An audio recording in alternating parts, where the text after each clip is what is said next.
Okay, man, I'm going to take you through that sports chooser program. Start out, have our import statement, line 2, class name, opening brace, main method, opening main method brace, and I went ahead and just declared 4 variables right up top, so I think I asked a minimum of 4 questions. Always remember, since we're going to start using while loops, and with all the if-else statements, so many curly braces, they don't share, so declare all your variables up top. And then starting off the first one, are you a high school student? Please enter yes or no.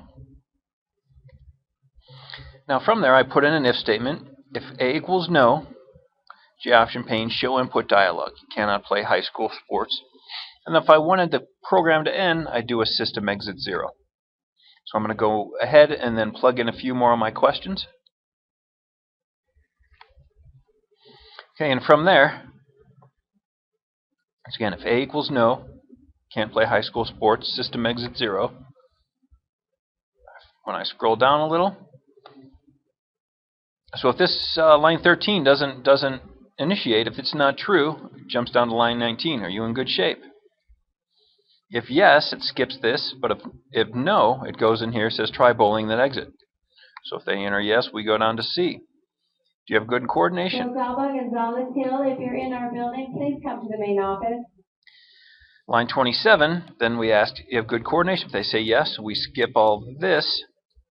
But if they say no, then try track and field. Can you catch a ball? Enter yes or no. If they enter no, try ceiling. If they enter yes, it bypasses that and just says play baseball. Now to throw in a loop, I can do something like this. I'm going to go back to where I want it to begin. It gives myself some space. I'm going to type in while. And I'll do something like this. A dot equals ignore case exit.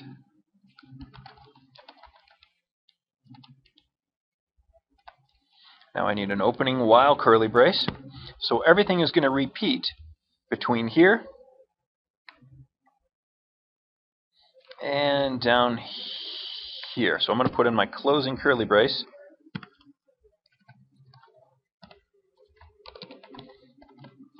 Or I can just put in while.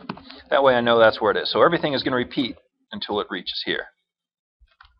I'll compile, make sure it works. Alright, good enough for me.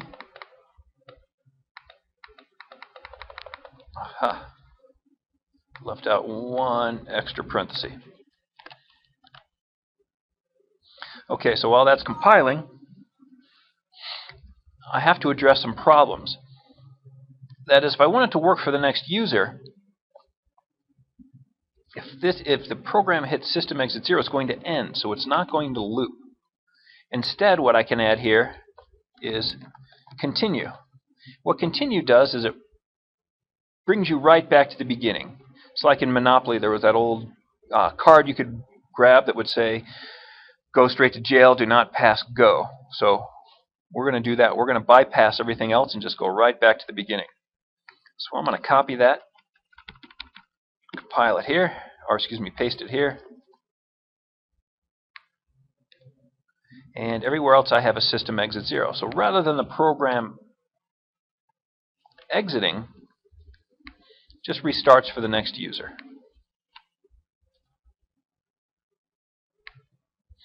And what I put here, this is kind of random because I don't necessarily want the user to enter the program, so I just made that up because it's really no way to enter exit. So let's test it, however. So the reason it didn't enter, because A is not equal to exit. So I'm going to throw an exclamation out there. So now it's not equal.